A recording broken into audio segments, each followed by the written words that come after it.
It's a fantastic event. This one, it gets bigger and better every time, but not too big. You know, you have the opportunity to really network and get to know some people, and you run into the same people several times during the course of the event. Nice and intimate, but big enough to be really relevant and very useful.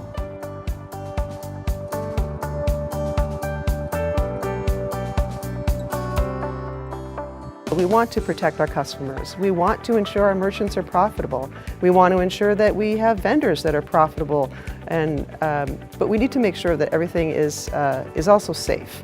And you know, essentially, that's the goal of the Merchant Risk Council.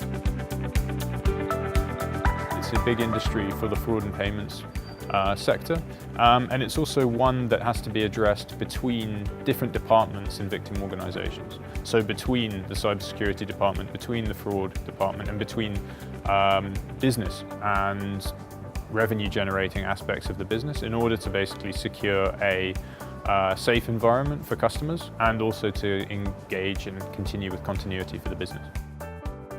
So it's a really serious issue, and if we think through the eyes of the criminal, then we'll find new solutions, because it's easy to just focus on trying to make our systems more secure and miss it because we're institutionally blind. Managing fraud is about understanding who your legitimate customers are, because your primary goal is to protect your legitimate customers. That's what's going to help you to drive the conversion. So understanding your consumer's journey and taking advantage of all the data points that comes along the transaction lifecycle, you can enrich the models to identify the fraudsters more precisely. By doing so, you are avoiding the false positive scenario as much as possible.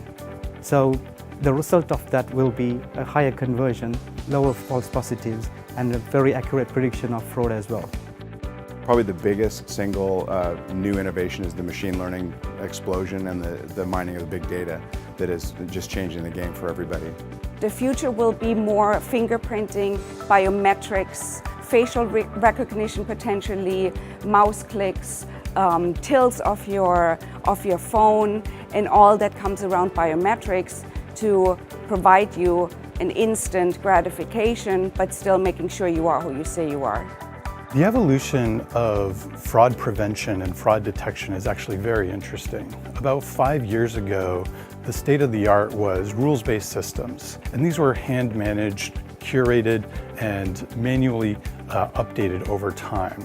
Where we've gone now is we're seeing more and more machine learning deployments. And you can think of this where you still have these rules or this knowledge about the data encoded as features that are then plugged into machine learning models. We're now seeing deep learning models begin to outperform in very meaningful ways and providing stepwise improvements in their accuracy. And this is taking us to a world where the model is now learning the features and the relationships between those features itself, and not requiring us to encode those as the service providers for the fraud prevention. The clear evolution we're seeing is that these more sophisticated deep learning models are providing a huge step in accuracy and performance. So understanding your actual customer profile will help you tackle the fraud scenarios. So one of the key aspects here is to take advantage of machine learning, where you can study your regular patterns in terms of trading, in terms of seasonality, in terms of the consumer's actual behavior, which will help you when there are anomalies that comes out of it, or when there is real fraud happening, then you will be able to block those fraudsters and deliver the better service. One of the biggest learning we got lately was that we actually need to make sure that we're very invisible to the users, and so that our fraud checks are super quick. So that's one of the biggest strategy that we've done this year.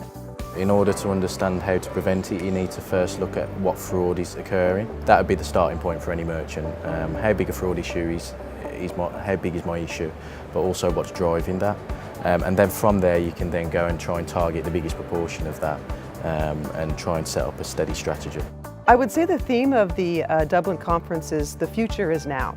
With all of the people that have been in this organization and are part of this organization, they have actually created the future. They've created the technologies. They have created the solutions and the authentication that we need in order to be effective and make commerce safe and profitable for everyone. And that future's now, and it's been realized. We still know that there's some work to be done, but we've accomplished a significant amount with this industry.